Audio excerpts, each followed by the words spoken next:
ప్రియ దేవుని పిల్లలారా, లంచం, ఆ లంచాన్ని తీసుకుంటున్నాడు ఆయన. ఆ లంచాన్ని తీసుకోవడం వలన ఆ ఇజ్రాయేల్ని శపించడానికి ఎక్కుతున్నాడు. 4 సార్లు కూడా శపించడానికి వెళ్ళాడు. ఏటి ఒడ్డుకి వెళ్ళాడు, అక్కడ శపిద్దాం అనుకున్నాడు, దీవించే వచ్చాడు. కొండ మీదకి వెళ్ళాడు, శపిద్దాం అనుకున్నాడు, దీవించే వచ్చాడు.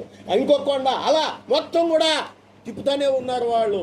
ఇక 5వసారి మోయాబీలు వచ్చాడు. అబ్బాయ్ రా రా అని అంటున్నారు. రాత్రిపూట దేవుని దూత అతనికి ఆజ్ఞాపించింది, ఇదిగో వాళ్ళు నిన్ను పిలుస్తారు, నువ్వు వాళ్ళతోనే వెళ్ళు, కానీ నేను చెప్పిందే నువ్వు చెప్పు అన్నాడు.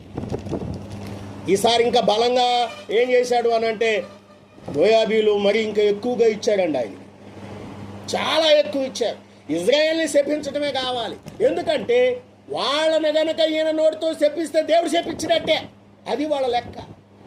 ఆయన ఏదంటే అదే జరుగుద్ది అక్కడ.